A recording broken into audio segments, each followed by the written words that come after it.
We're in Leicester tonight, and welcome to Question Time.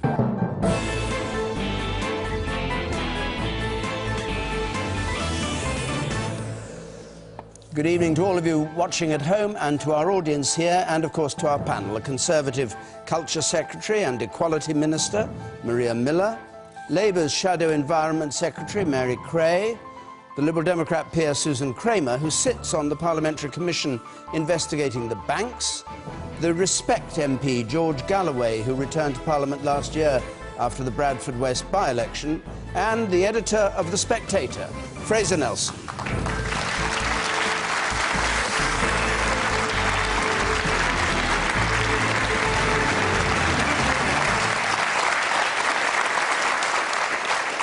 Well, I'm not sure our first question will come as an amazing surprise to everybody. It's from Nadine Lines, please. Nadine Lines. Who is to blame for the horse meat scandal? Is it profit-driven supermarkets, incompetent food industry regulators, or consumers demanding ever cheaper food? So we've got three options: profit-driven supermarkets, incompetent regulators, or consumers wanting cheaper food. Mary Creagh. Well, I think it has to be... I'm not going to blame people on very low incomes for wanting to buy meat products for their families to feed them that are good value. So I'm certainly not going to blame consumers for wanting a good deal when everybody is really feeling the squeeze from wages stagnating and prices going up. But I do think there is an issue about what is happening to the food system. I think there's an issue about criminal, systematic adulteration of the food system, which we now know spreads across Europe. And I think that the processors have been too quick to look for very cheap meat, and the supermarkets have also perhaps pressed them down on prices and not conducted some of the testing that they could have done to get ahead of what is now a very widespread problem. I mean, it seems to get, by the minute, more and more stories come out, more and more supermarkets withdraw stuff. Is any of it dangerous, or is it just a matter of being lied to by people, that you think you're buying beef and you're getting horse meat instead? Well, people have a right to know that the food that they're buying is correctly labelled, is legal and is safe for them to eat. And what started out as a bit of a, 3 or 4 weeks ago when Ireland announced they'd found the adulteration in the burger products, it was a bit of a joke. There were a lot of horse jokes going around. I think with last week's developments with Findus, where we saw that it was coming in from another route, from continental Europe, the events that we've seen even just this evening with arrests taking place this evening, with schools, Staffordshire County Council withdrawing products in its schools, and it now turning up in a fresh product this evening in a supermarket. I think we're finding that it's actually it's much more widespread than we could have first thought. And obviously, the more you look for it, the more you find. You, sir? Could this food crisis have been prevented had the Labour government in 2003 not withdrawn random processed meat testing? Well, Fraser Nelson. I'm rather waiting for Mary's answer on that. Yes, well, you'll get it in a moment, but she's had two answers already. Well, it's certainly true that the Food Standards Agency was Labour's creation, and at the time the Conservatives were saying, look, these guys are not going to be able to keep a proper check on the supermarkets. But I don't think you can blame either Labour or the government for this. This is the problem simply of the food companies. I would lay the blame squarely at Medora Findus. I mean, we've been amazed by the length of the supply chain, the Swedish company using sort of Cypriot, Dutch, French, Luxembourg, all these companies. And in a way, it's not surprising that a scamster would try to insert some fraudulent product into that supply chain. But who's responsible for making sure? I think it's the company, and I think the company should be punished. See, for the last 10 years, we're not sure what meat we've been eating. And what I'm really annoyed about is the fact that that's happened. For the last 10 years, we do not know. Now we're being told that it's just horse meat, it's safe. How do we know that? Okay. We do not know how this meat's been transported, processed or stored. OK. George Galloway. But the back end of the pantomime horse has to be government. We don't elect Findus, we don't elect food companies, we elect government to protect us. And the reality is that not only, as you put it, did the Labour government abandon random testing of processed foods, but the Tories have cut 700 food standards officers. Now, what kind of false economy is that? What's the cost to the country as a whole? And they say, they throw their hands up and say, we didn't know what was going into the food. Well, if they didn't know horse was going into the food, what else is going into the food that they don't know about? That's the point. That's the point. And so the answer to the question, David, is the responsibility lies with profiteering food companies, yes, but the people who are supposed to regulate the activities of business in this country are the elected politicians, and they're just not even at the starting gate on that. OK, well, we've got two. We've got the former Labour and the current Tory. Let's come to the Tories first. Have you cut 700? Was that the figure you gave? Food yes, officers? 700. I think what the Chief Executive of the FSA has made very clear that she has exactly the right resources that she needs. Well, she would say that. You're paying her a big salary to say that. And we're still undertaking... You sacked 700 officers, yes or no? And we're still undertaking 90,000 tests a year.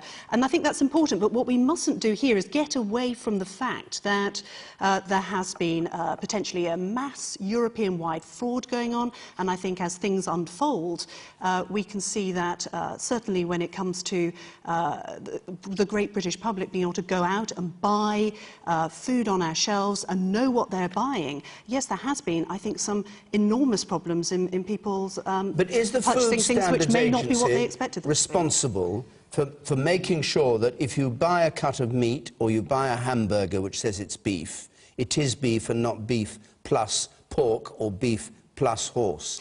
Is that the job of the FSA? What the FSA is there to do is to make sure that we do have good standards, but it can't No, but is it responsible for the content? But what it can't account for is the fact that there has been potentially a mass fraud on a European scale here, and I think we have to take that into account. Why and when can't it it comes account to for that if it's doing its job? When it comes to looking at who is culpable here, I think we have to say that those individual companies that are putting products on our shelves, labelling them as beef, and they're not being beef, then the responsibility really has to lie at the manufacturer. And so George is wrong to say government should be able to do anything about it? I think that the first and prime responsibility really has to be with the manufacturers, because all of us who go into our supermarkets expect the products on our shelves to be what is on the label. OK, no, hold on. You've had your say. The woman up there, sorry. The woman up there, on the left, on the gangway, yes. I think at the end of the day, the supermarkets don't much care where their products come from, as long as they get it for the right price and can make a lot of profit on it. And that's the issue at the end of the day. It's just profit. It's getting things as cheap as possible. And it's a shame, really, that we can't go back to using local independent stores that source their products locally. I appreciate the supermarkets for people that are on a really tight income are the answer, but we really need to get back to supporting our own local independent stores that can help us to know what we're eating. OK. Thank you. Hold on. Susan Kramer, I'll come back to you about Labour's role, but Susan Kramer, what do you think? Well, I strongly agree with the lady who just talked about local food. Look, this is fraud. It's got to be prosecuted. It's got to be hit hard. And I hope people end up in handcuffs and in jail as a consequence of this. But I am worried about the length of the food chain. I mean, this starts out in Romania. It goes to France. It goes to Holland. It's Sweden. I don't know that any regulator, no matter how staffed they are, and how good and strong they are, can really keep a grip on a food chain that is this long and this complex. And I hope that when we come out of this, there is some review of the sort of length of the food chain and whether or not we can shorten this and build much more, focused and intense traceability throughout the whole system. It may be more expensive, but, there is a price to pay when you go cheap. And that price is that you create an opportunity for bad people, and unfortunately there are bad people, to come in and exploit the system. And do you make it easier for them by abolishing 700 Food Standard Agency officers, or do you make it harder? The sad part is you could probably have the 700, and I've no idea what different things they were doing. My question is, even if you had them back again, would that have made the key difference? Or is this so complex and so wide and so interesting, essentially, to the criminal bodies, that isn't going to be the answer? I mean, sometimes you have to look at the structure of things, not simply say, we just have to have a stronger regulator. Okay. I want a strong regulator, but we must look at structure. So, support your local butcher And if you have to eat a make little... your own hamburgers? Well, and if you have to eat a little less meat, but better meat, that is tough, and I know that's not easy. But there are other benefits that come with it. Well, everybody could all become vegetarian. There are a lot of people with their hands up, so I'd like to hear your views, actually. The person there in spectacles, in the 1, 2, 3, 4th row, you. Yeah, I've got 2 young children, and they're even asking me now what is safe to eat. They're looking on the news as well. And it's not just the beef burgers, it's the chicken that's coming out with the chicken nuggets and everything. And it is very worrying. And, you know, myself, and you think, well, who can you trust? You know, what can you trust to eat? What do you say to them, and do you go on feeding them? Oh, well, obviously I feed them. No, yeah. of course you feed well, yeah, no, I look on the boxes and it says all like 100% beef or 100% chicken, and it's not. There's 98% or 50% or 76%. So it's like, what are you actually eating that's, you know, it's packed with all these different ingredients. Okay. What can you trust? And the man in the middle, bang in the middle there, up there, yes, you. This horse meat scandal's been going on for almost a month now, and we're still no closer to finding out where it actually comes from or how many products are affected.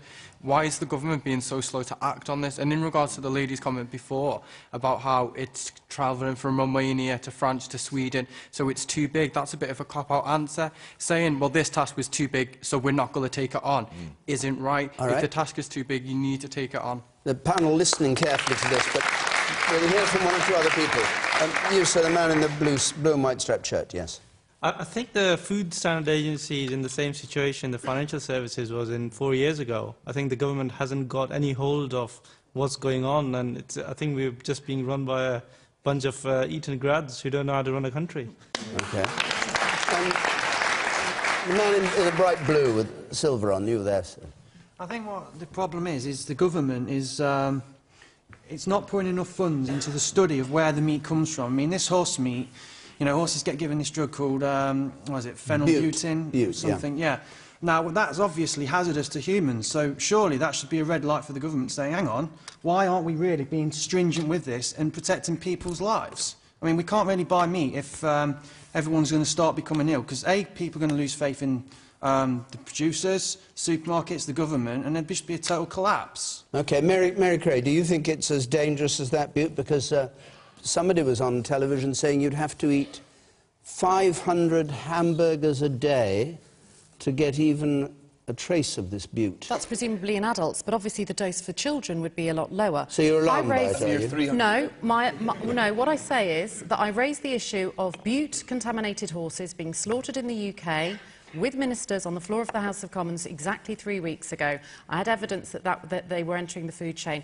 What I want to know is, why did the government then start testing every horse in UK abattoirs, but still keep releasing them into the human food chain? That is simply not good enough. Ministers have been asleep on the job on this, and I'm afraid they cannot just keep hiding behind FSA officials on this, when actually they've been so catastrophically slow to act. And I just want to come back on this, George Galloway said about and Labour. the gentleman at the front who said we ended random testing. We did not end random testing. The last time we had intelligence that horse may have been in the food chain was 2003. There was no evidence from then to 2010 That's not that random, had then. No, That's that is right. intelligence-led. That's right. It's intelligence-led, and the last piece of intelligence that the government received was in November last year, when the Food Safety Authority of Ireland said we're going to start testing for horse, and they thought, well, that's lovely. Ring us up when you've got the results. Look, I think we've really got to be very careful. We've got to be very careful. That's intelligence that was So you've been attacked for being dozy on the job. OK, I think we've got to be really careful here. I mean, yes, we need to have strong regulation in an area like this, but also I think we should expect that people who are producing products, putting them on our shelves, labelling them as beef, and they're not beef, they have to be held to account. And we need to make sure that people are not let off the hook here by some political will to try and point score, and I think that's a really important point. But can I clarify one point, Maria? Is it, in your view, the government's job to make sure if I buy a can and it says beef, is it your job to make sure it is beef or somebody else's job? I think it's absolutely squarely the role of both the manufacturer and also the retailer to make sure the products that are on their shelves are absolutely as they should be. I mean, everybody is blaming government, both governments, for not checking that that's beef? The government has got a role to check that, but the primary responsibility You have got a role. has to, the primary responsibility when you're dealing with a mass fraud on a pan-European scale this way, as has already been said. You say the government has a role, but I'd like to know what the role is, and whether you've been fulfilling it. George Galloway. They're faffing around in this debate. The Liberal Democrats and the Tories want to blame it on criminals. I may say, if it's all just a criminal matter, why did the Tories take 3 weeks to call in the police? Because that's what it took them before they asked the police in this country to start treating it as a crime. But this goes to the heart of the matter. There are consequences to deregulation. The Tories are always talking about we need to get rid of red tape and deregulate this. These are the kind of consequences that occur when you deregulate. And there are consequences to sacking public servants. So, George, you sack want to let the manufacturers off the hook? No, but I hold you responsible for what happens in this country, not Findus. We didn't elect Findus. We can't remove Findus, but we can elect and we can remove you, and I promise you, so you'll the British turn a people are blind about eye to to do it. people who Look, are potentially committing a fraud? if you, not a blind eye, throw them in jail instead of in the House of Lords. The House of Lords is filled. I don't want a blind eye. I want you to face up to this. If you sack police officers, there are consequences. If you sack Food Standards Agency inspectors, there are consequences. It's time to end this cutting of public service workers as if public servants were some rubbish that can be easily dispensed of.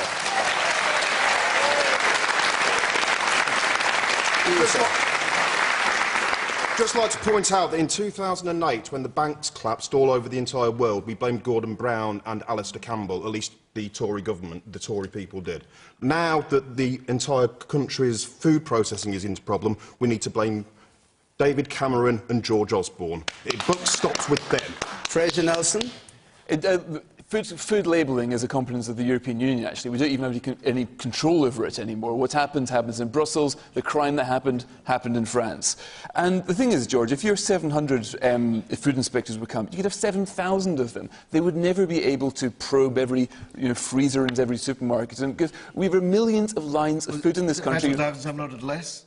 Is that what you're saying? Are you arguing it's better that we've got 700 less? Also, the job is not to look for horses. Their job is to look for food safety, which means food poisoning, and there are 500 people who die every year of food poisoning. That's what the FSA does. It doesn't go around, to answer your question, checking to see if horses. Perhaps it should, but that's what these guys were doing. If they were back, perhaps, they probably would not have detected this. Now that... No. Fraser, you said that actually it's a European competence. This government has blocked attempts by the European Commission to get labelling of country of origin labelling on processed meats. They blocked it in 2011. Owen Paterson went to Europe yesterday, came back and said, I want this labelling in by December the 31st. Suddenly he's had a sort of Damascene conversion to European regulation. The Eurosceptic suddenly wants more of it. It's been quite an extraordinary week in Parliament where we've had Bill Cash and Christopher Chope, the arch Eurosceptic, suddenly saying, European Commission has got to get on and do something about this. Well, that's because we don't have the power to do it anymore in our own country. Myth, but to cover up the fact that the Food Standards Agency, when it was set up by Labour, was a world leader in the whole area and it was independent from government. And did it work well, given the results? It worked well, and this government, when it came in, removed nutritional labelling to health, it removed compositional labelling, what is in the product, over to DEFRA. It's DEFRA ministers that are responsible for the labelling of your food.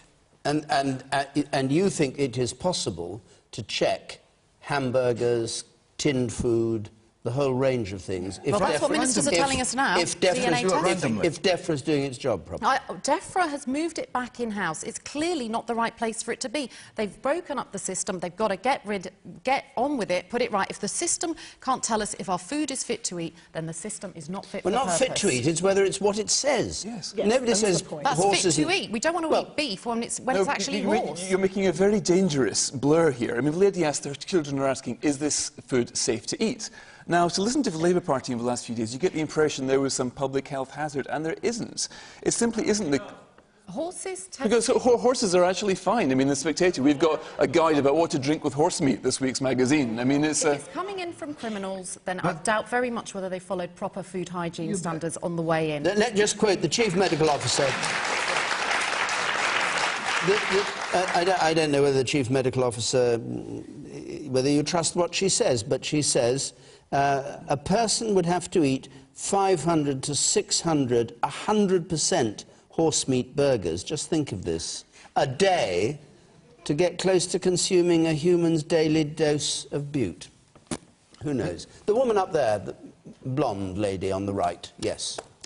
What we haven't mentioned is actually who is eating these products. It is the poor, the people on low incomes, those that have been made unemployed by the government, people whose benefits are going to get squeezed because of bedroom tax, council tax changes and so on. These are the people that are buying the value products. It's the poor that are being defrauded, both by the way that the government is treating them and scapegoating them, and by now these alleged criminal gangs which are making their money out of other people's poverty. A lot of people are having to go to food banks because they can't actually afford to buy the food that they choose. So those that can buy their food are buying the lowest things because that's all they can afford, and they're the ones being conned. OK.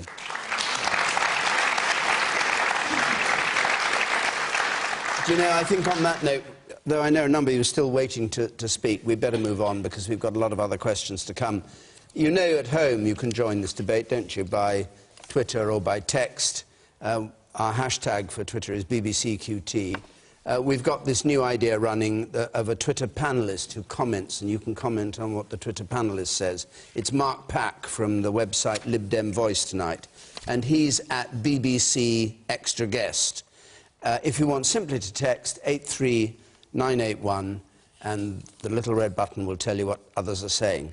OK, let's go on to another question. This is from Michael Joyce, please. Michael Joyce. Should the 10p tax be reinstated? This is the rage today, apart from the beef. Should the 10p tax, which was abolished by Gordon Brown, be reinstated? And it seems all the parties are circling around this, with the Tories backbenchers saying it should be, and Labour saying it may be, and I don't know where we've got to. Maria Miller, cast some light on this. Would you like to see the 10p tax reinstated? Well, certainly what I want to see is the taxation regime in this country work better for people, particularly on lower incomes, and that's what we've been working on in the last 2.5 years. But my concern is the way that the Labour Party have said they're going to pay for this. And that they're going to pay for it through what they call a mansion tax. Now, that may sound on the surface very attractive, but then when you actually try and work out how that's actually going to happen, that anybody in this room who pays council tax will then be subject to their house being revalued. And I think that if you remember the record of Labour under the last government, where they doubled council tax for every single household in this country, saw the equivalent of a doubling of their council tax, and I think we should all be very concerned indeed. But what would a mansion be, do you think? I'm not sure I saw the detail of that yet. Perhaps 2 million. Labour can... £2 million. 2 million. It's 2 million. It's nicked straight from the... But the point is... the point is not... Sorry, the point is... Are you old enough to remember the poll tax? But the point is not that the mansions that are over £2 million would just be revalued. Every single household in this country would have to be revalued. Come back to the 10p tax. From the Tories' point of view, are you in favour of it being reinstated, the 10p rate, or not? Well, we've already cut taxes for 24 million people in this country. Yes or no, are you in favour of the 10p tax? Look, I'm not going to write the budget for the next... Would you like to see it? What I'd like to see is a proper tax regime in this country which actually supports people on lower incomes, and whether it's a 10p tax or in other ways. Or whether... So you don't rule out the 10p thing? I don't rule it out, but I think a lot of backbenchers want it. But I think we need to understand how it's going to be paid for, and that's really, I think, the concern that I've got. But you'd like to see it in the budget if it could be paid for?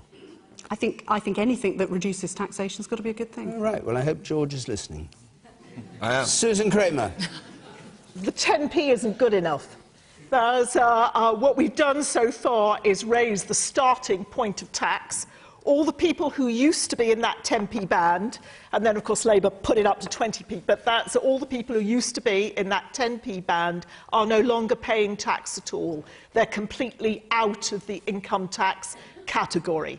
Now, we're getting it up to, by the end of this Parliament, the starting point of tax will be £10,000 of earnings. That's up from about £6,490 when Labour was in power. We're arguing that should carry on up to the point you're really looking at minimum wage, so somewhere around the £12,000 mark. That's much more effective. It genuinely takes those people out of tax, but also it means that other people on the standard rate also benefit from the from the higher start. Are you in favour of the 10p tax being reinstated? It's not enough. But you're saying all these other things have been done? No, I'm saying it's been done. It will be done by 2015 up to 10,000. It's now nearly at 9,000. It's got to go on to 12. That is a far better way to use your money. It's more costly, but it's far better than this silly business of a 10p rate affecting £1,000 of income. I thought the Liberal Democrats rather wanted this. We want to raise the threshold, which is a far more effective way.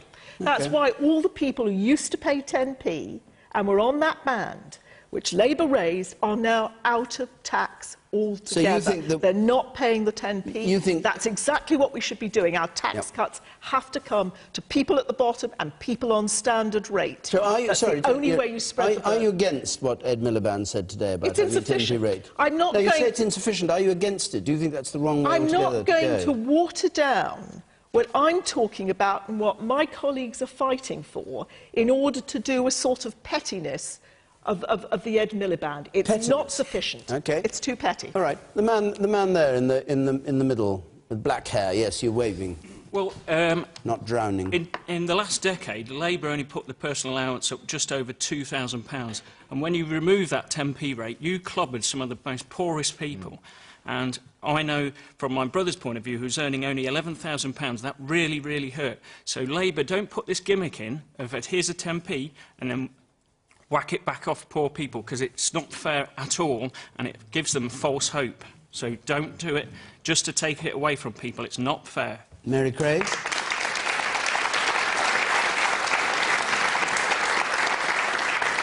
Well, in response to your point, what we're saying today is, yes, removing that 10p tax band was a mistake, and here's what we plan to do at the next election to put it right. We're clear that we've had some very difficult economic news, the Bank of England talking about living standards being squeezed over the next 3 or 4 years.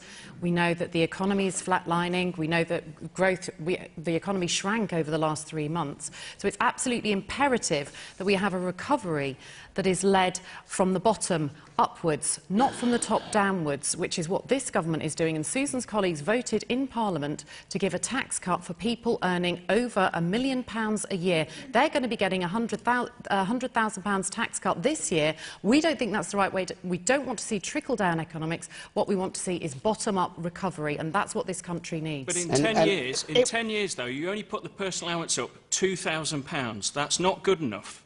10 years and you only put the personal allowance up by £2,000. You need to look at the whole package of what we offered people in terms of working tax credits. I know that didn't work for people who were single and didn't have children. Or the young people as well. In terms of lifting, we lifted 1 million people out of poverty, we lifted a million children out of poverty and 1 million pensioners out of poverty. And they were significant achievements in terms of dealing with the problem of poverty in our society. Can I just check one thing? Do you want to see this 10p tax rate as part of the next manifesto? Well, we've said today this is our clear direction of travel. And this is a priority for us. What's the direction of travel? I've no idea what a direction of travel is. We are not right, unlike George Osborne, who promised to raise the inheritance tax threshold to over £1 million and then this week had to say, actually, I'm not going to be able to do that. We're not going to make promises that we can't keep. As the man said, we do not want to, we mustn't make promises and then renege on them. But what we are saying is we want a fairer tax system. This is where it starts. It's a clear way that we are moving, and we are consulting on how to get it absolutely right. So nobody can believe you'll do it. You just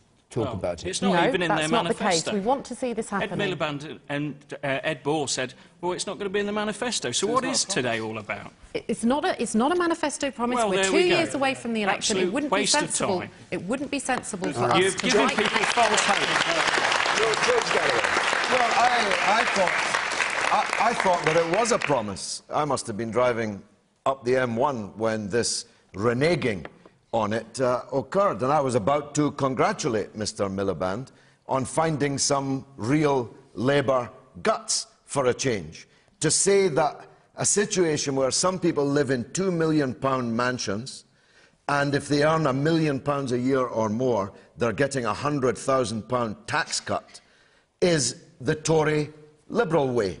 The Labour way is to cut the taxes of the people at the bottom, not least because the people who earn the least, if you give them more by cutting their taxes, they'll spend it, and they'll spend it here, in our shops, on local services, local goods, and that will drive the economy. If you give £100,000 tax rebate to a millionaire, he's spending it in Monte Carlo, or he's spending it on his villa in Nice, or on another foreign tour. The reality is, the poorest people, the best engine for the economy is to cut the taxes of the people at the bottom. George, when you were involved with the governing party, you did not do it. I'm one of what the... is happening now, let me tell you something.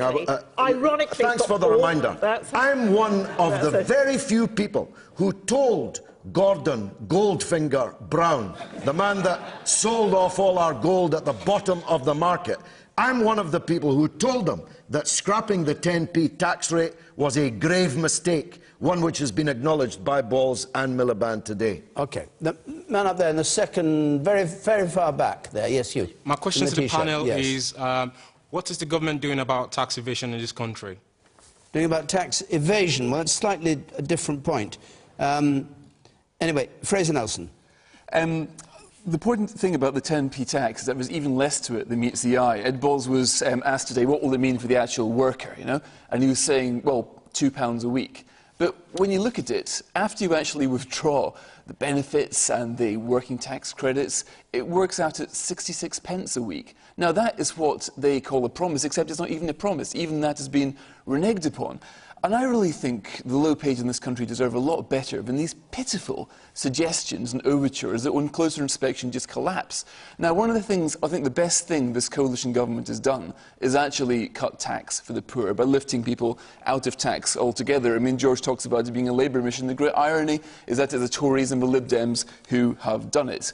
But I think we need to go much further. Right now, youth unemployment in Britain is at, I would say, crisis levels. So what I think we need to do is have a major tax cut for the low-paid. And by major, I would say give people the equivalent of a month's extra salary a year. Now, that really would, I think, bring help to the people who need it. And I really wish to God we would stop talking about these, you know, like 10p tax things, which always end up as being a con. They sound sort of nice to start with, but I really wish if the Labour Party was serious about helping working people, it would come up with something that would genuinely leave more money in their pockets. So if just briefly, because then we'll keep a similar point, but how would you pay for that 1 month? Well, there's many ways you could do it. I still think there's a lot of waste in government, for example. I wouldn't be against actually borrowing more money to pay for that too. But right now, I don't think we've got the option of not cutting taxes because the current system is failing. The government is heading for economic failure and probably political failure. So you'd increase the deficit, so you're a Keynesian, really? Well, this is basic kind of economics, really. I mean, they did this in Sweden. Why don't they do it if it's basic economics? A good question. But they did this in Sweden recently, and it worked. Deficit-funded tax cut for the low-paid, and it worked. We've talked about whether it would affect poorer people, and Fraser mentioned people out of work. Let's take a question from David Hawkes, which is relevant to this, please. David Hawkes. Should people on benefits be made to work somewhere like Poundland to justify receiving their money? This is the interesting case this week of Kat Riley, who complained that she'd been forced to work at Poundland, or told she would have to work at Poundland, or she would lose her benefits. And she took it to court, and the court decided, well, they decided something rather odd, actually, which was perfectly all right to tell people to go to Poundland, but that they hadn't got the procedure right. That's as far as I can understand it. George Galloway. Well, I want to beatify Kate Riley. I think that she has done Britain a great service by taking this case, and the court, by its decision, has done so too. This is a young woman who had a voluntary job, unpaid, in a museum, who was forced by Ian Duncan Smith to take a job in Poundland. That's what we've become, Poundland, where people are frog-marched into working in Poundland and told that they're actually doing a job. We are deporting people from Camden, from Newham, to the north of the country, we are cutting public expenditure on a massive scale. We're introducing a bedroom tax, which I warn you now in case I don't get a chance later, this is David Cameron's poll tax, the bedroom tax. This is Britain today.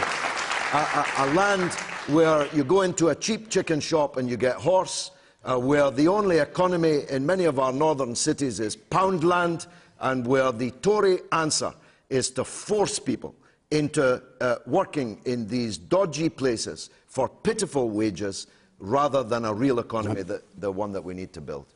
Maria Miller.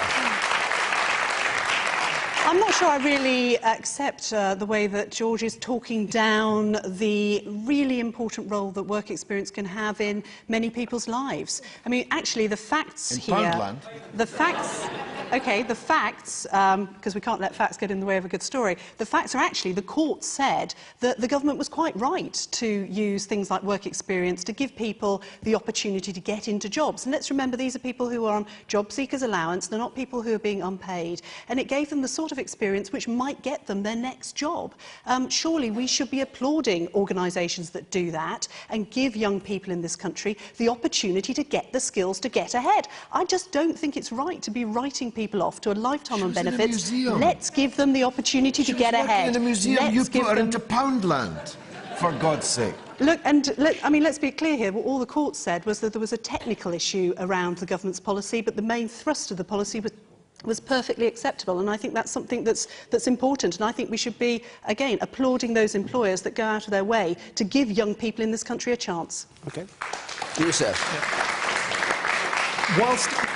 Whilst it's important for young people to get experience, you have to make sure it's relevant to their skills and in getting them into a job. There's no point giving a person who is, one, volunteering, two, educated at university, to then force them just to do cleaning jobs, menial jobs that don't actually help them get into work. What you have to provide is meaningful placements that will support them in developing skills and getting into real job prospects, not just simply using it as a form of punishment because you're on benefits. It has to be driven by providing skills to help people into jobs, not just to get them... Susan Kramer, do you think it was a...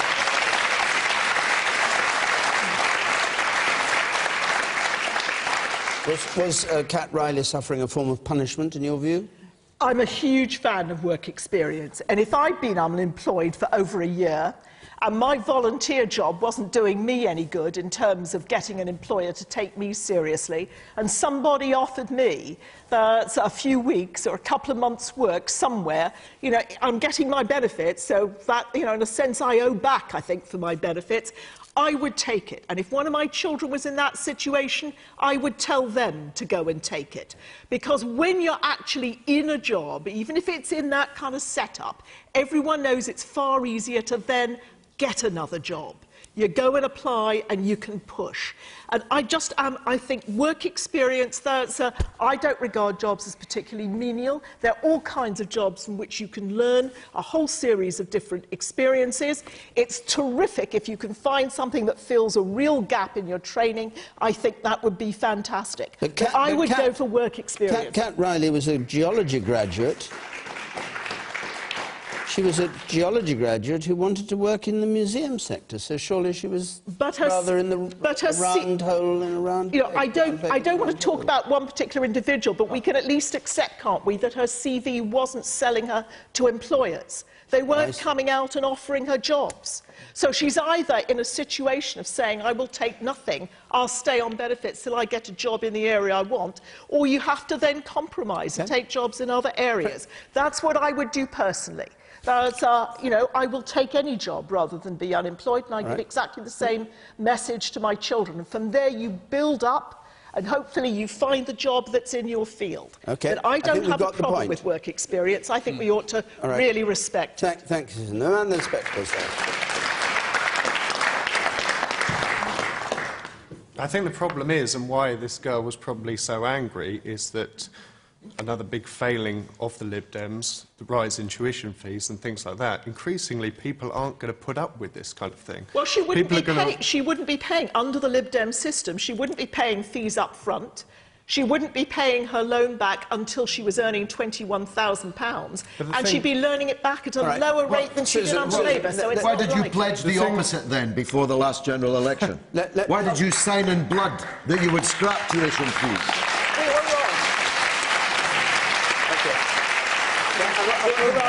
I want to go to the back of the audience, because there are not many people up there with hands up who've not had a chance at the moment. There's a woman in the second row from the back. Yes, you, madam. Yeah, you. Yeah, I was just going to say there are a lot of things wrong with the welfare state, but I'm glad it's there. I would rather have it there than it not be there. And I think that a lot of people who claim benefits have previously been in work and paid their stamp.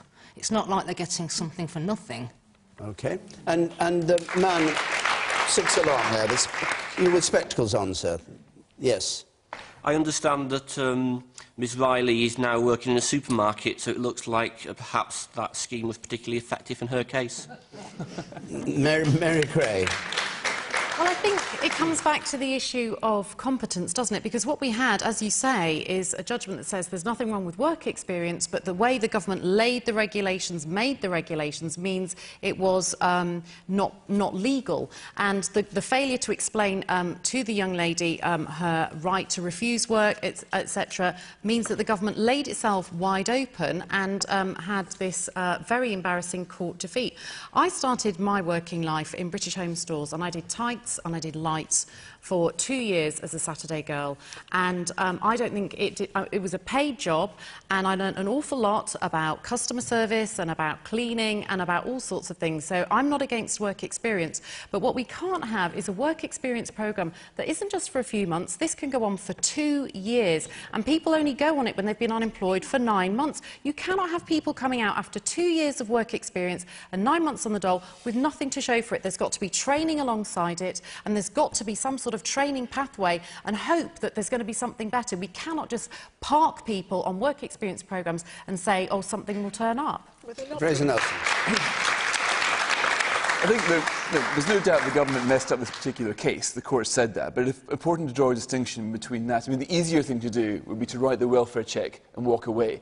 And I think that one of the great failures of the last Labour government is that that's what it did. It took the easy road to write the welfare cheque, walk away, and basically condemn millions of people to poverty. Now, a welfare state, you're right, it is worth something. It needs to be protected, it needs to work. But right now, it's creating the most expensive poverty in the world. That's what we're doing here. We are actually condemning people to live in these jobless, workless ghettos who will never be able to get back into the habit of work. And when the government tries to do better, it will get it wrong, as it did in this case, but I think, thank God it's trying, because the alternative, leaving these people, is something that we just can't afford to do anymore. OK. And I'll take one more point from the person with the tinted spectacles in the third row from the back. I think part of our problem is in education, that we're not educating the people that society actually needs. There are a hell of a lot of people today who go to uni, as they call it, and get a degree, and then find they can't get a job that's suited to their intellectual level. And I don't think we're training enough creative and practical people for the creative, practical jobs, plumbers, gas fitters, people like that. Yeah. And I think this is part of the problem. You're absolutely right. We need to do much more on vocational and technical education in this country. And for too long, there's been a focus on the aspiration of 50% to university, and not enough for young people who have those creative talents. But we've also got a work which programme, you guys didn't work We've out. Also got a work we now have programme. 1 million people on apprenticeship schemes. We have a programme now, a work programme where you're more likely to get a job if you're not on it than if you are on it, Fraser. That is not a welfare system that's working. Now, we've got a good heated up audience here on politics, and we've got 4 politicians on the panel and a political commentator. So I want to go to the next question and widen this out a bit and ask you, as politicians, not just to list your policies, but to listen carefully to what the question says. Elliot Hill, it comes from, please. Elliot Hill. With public scepticism towards MPs, similarities between the major parties and a decrease in party membership, is party politics dying? Is party politics dying? You start, Fraser Nelson. I think people talk a lot about apathy in Britain, about how people can't be bothered to vote anymore. But if you look at the amount of engagement in Britain, we're actually an incredibly passionate country when it comes to people go on marches, they attend protests. You get groups like 38 Degrees who did brilliant protests against the Taxpayers Alliance on fuel tax. People get passionate, but they're not very excited at the menu that they get on the polling day. A lot of people can't bring themselves to choose one of these parties who probably break their promise anyway if they go into coalition with somebody else. I don't think our politics in Britain is broken, but I do think that our party political system is broken. These guys try to copy each other too much. They don't follow through on what they say they would do. And I really do think that we need renewal of politics in this country, because the way things are going, really, turnout is going to go lower and lower and lower because people think, well, what's the point? You know, no matter who you vote for, the government still gets in. Maria Miller, the accusation is that political parties, not just the Conservatives, your party, but all political parties, don't follow through with what they say, and people have become cynical about it as a result. I simply don't agree with that. When I go into schools and colleges in my constituency and I hear the passion that young people have for issues like the environment, like climate change, I was talking recently to a group about the work of Amnesty International. I think there's an enormous passion amongst young people for political issues. I think the challenge for all of us at the moment is to make sure that we're communicating to that new generation, making sure that we're showing them the very different approaches that each of the parties take to these issues. And I do think there's this difference there. And I think that the real challenge for us at the moment is something completely new for our country, well, new really for the modern day, which is coalition government. And making sure that individuals know that, voters know that whilst you can work with a party on issues, there's still considerable differences between your parties on many of those issues that you may want to vote out with the general election. And I think that's an interesting challenge. But you think people are not sceptical towards MPs, as Elliot Hill suggests? I think, of course, there'll always be scepticism about people in power, but I think in terms of politics and the important role that politics has in the lives of all of us, and particularly young people, I don't see that. Too many similarities, Susan Kramer, between the major parties. You got involved in the coalition. You may be in another coalition, I suppose, after the next election. Well, we think coalition has a lot to offer, because when I talk to people, and they see the sort of, if you like, the time when party politics is the kind of clash at Prime Minister's questions, for example, they regard that as sort of entertainment, but actually they want people to work together. And I do think this sort of pressure, particularly when we're in a time of financial austerity with such economic difficulties, the notion of people having to come to work together, that there aren't instant answers, that it's the art of the possible, that you have to move things, particularly when you're trying to remedy the damage that's been done to an economy, essentially over a 20-year period, and you're trying to change all those fundamentals, get people to have skills, get small businesses started, get the banks functional again after all that they've done to themselves, and get credit going. You're going into politics now. In a sense. Is party politics dying? Is the politics, the commitment to MPs, which is what the question is about? Well, I think we're in a period where cooperation and consensus have a lot more to offer, and people are looking at it that way. Right. As for MPs, I mean, I think it's true that with the scandals that we had in the past, MPs lost trust. And in a way, I think you can say rightly so. And I recognise I'm part of the political group that not individually but collectively lost that trust, and we're going to have to earn it back again. Let's hear from our audience again. But I do think consensus has a lot to offer. All right, let's hear from our audience. The person in purple there, and then I'll go back up there. You. Yeah, I'm just wondering, if you say you're all sort of fighting for the people, when do you listen to the people that you are there for? You think that doesn't... No, you don't listen to the people. You've got to listen to the people, what they want, what's interesting. And are you talking about any particular party or all MPs? You think all no MPs, MPs? George Galloway? Does George Galloway listen? Does George listen to you? Well, I think the only people that's here for the party for the people is the Labour, because they actually listen to the people. George Galloway, what do you make of the main question? Well, I agree with Fraser Nelson, and that doesn't happen often. Actually, people in this country are fantastically interested in politics. I have hundreds of thousands of people following me on Twitter and Facebook, And not only are they absolutely engaged with all the vital political issues of the day, they're extremely well informed, oftentimes better informed than I am about some of the issues that are in front of us this evening. The problem is, in this country, the political parties, Tweedledee, Tweedledum, Tweedledee and a half. If a backside could have 3 cheeks, these would be the 3 cheeks. I've heard that one and there's before. no difference. It's a good one, though. Yeah. It's a good one, though. I always say, stop me if I've heard it before. Why don't you think of something memorable to say that people will remember? Because slapping that's yours what at the we end of the show. needed. That's what's needed. The reality is, these 3 parties believe that politics has only an inch in which we can differ. That we differ about the colour of the walls that we'll paint the departments in Whitehall. That it'll be a penny off this, a penny on that. In reality, people know that this country isn't working, that our institutions are in a state of collapse, and that a radical change is necessary. And if you put forward a radical change, people may or may not agree with the radical change you propose, but they are ready to listen to it. And my last point is this. I'm sorry, I don't want to get personal. But we have a parliament full of expenses frauds. We have a parliament that's almost always on holiday. Since I was elected 11 months ago, Parliament has been on holiday almost 50% of the time.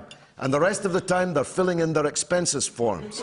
That's the face of British politics so far, including in the House of Lords. Unless I'm including deaf, in the George, House of Lords. Unless I'm deaf, when you arrive, they complain that you're never there now. I'm there every day. Where are you? No. I'm in Parliament every day, and my expenses are virtually the lowest in England. And people are following what I have to say because I'm different from these 3 cheeks Can I say, of the George, same that backside. if you're actually doing your job as a Member of Parliament when we're in recess, what we're supposed to be doing is actually in our constituencies, You're working with our constituents there. All right, I think you may be behind you, four rows behind.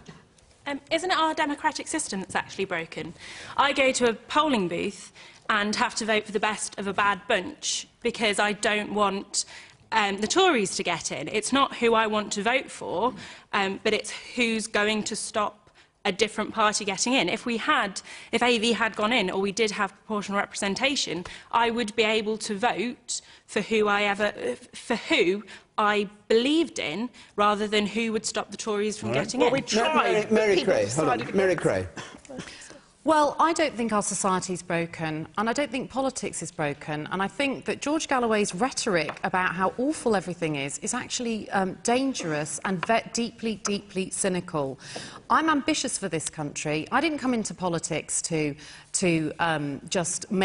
govern slightly better or to make little changes. I came into politics because I wanted to change the world, and I started that as a local councillor. I've carried on being elected to being an MP, and I go out every Friday when I'm at home in Wakefield. I go out and listen to the people, and I meet them picking up their children from the school gates in the snow, in the hail, in the sun. They'll see me there. I've got 30-odd schools, and I go around every one of them. I listen to what people tell me, and when they tell me stuff, I act. I take out the police with me sometimes, and I'm passionate about the role that politicians can play. And if you go to countries where politics really is broken, I went to South Sudan last year, I went to Rwanda, I've been to Congo, I've been to places where terrible things have happened because of catastrophic political failure. I don't think people in this country really understand just how lucky we are with our system. All right, can I go back to Elliot Hill, who asked the question? What do you think of what you've heard, and what's your view? I think there's a big difference between passion over politics and passion for parties in politics. I notice a few panel members sort of talking about this, Amnesty International, I think Maria Miller said, and people being really interested in these political issues, and that's definitely true. But whether they're so interested in parties is a different matter. I think they're on the way out if they don't do something, and the minute the public do realise that parties are expendable and they can work very well, politics can work very well without them, it might well change the entire political system. So you have more independent MPs, you mean? Perhaps, yeah. The man in the white suit there. You, sir. One thing, we're talking about coalition and working together as being the solution to political problems. I have to disagree with that when the Liberal Democrats voted against the boundary changes for constituencies very recently, and therefore the public see that politicians are playing their own game. If it's in their favour, we'll vote against it. But that's playing against what the public need, which is a fair say in who gets elected. Fraser Nelson, do you agree with that on this boundary change point? Oh, yeah. I mean, this is the thing. Politicians going about constitutional reform, but only the type that benefits their own party. And it's really depressing. You could tell that they broke the deal, and you can pretty much write the script. But I'd say to Elliot, if you think the situation is bad now, then wait until they get state funding for political parties. I mean, right now, they're losing members, all the main political parties, and they're in problems because they've got to find financing. Now, if they say, God, nobody wants to give us money, so let's get the government to give us a bailout. Now, that's still on the cards, which is why it's so important it should never happen, because they should be forced, all of them, Labour, Tories, the Lib Dems, to go and find ideas that people think are worth supporting. Either do that or go bust. And yet the drop in membership is absolutely staggering, isn't it? When the Tories have halved under Cameron alone, pretty much. In the 50s, the Tories had 3 million members, Labour had 1 million members. You, sir, on the left here. Yeah, doesn't the panel think that the despondency shown by the general public at the moment towards the political parties, is it not because, you know, before an election, they promise, all parties promise this, that and the other, so they vote them in, and then after, they renege on what they've promised. And has it ever been different, in your view? Yeah, no. It was. No, it was. Every single every single election, they've always gone back on what they Parties said. used to be very different, but now the Tories are giving us just as much debt as Labour was planning to, so you do wonder what all that fuss was about. We're a bit out of time, but because of where we are, I'm just going to take this question from Joseph Sharp, and it'll be a yes or no around the panel. Joseph Sharp, please. OK, just like to ask the panel, where should Richard III be buried? Leicester, Westminster or York? Or indeed Gloucester, as some have said. George, quickly. Has to be York. He built a mausoleum for himself there. and a person's last wishes should be honoured. He wanted it to be York. It must be York. Maria Miller? Well, we've made sure that Leicester University has got some say in this, and I think there's a sort of a rule generally that when you exhume bodies from the ground, you try and rebury them somewhere close to where they were taken out. OK, Mary? It's one for Leicester. I think Westminster, where his wife is. Richard has been lying under Leicester Council Social Services car park for the last 500 years. I think he deserves a decent burial in Leicester Cathedral.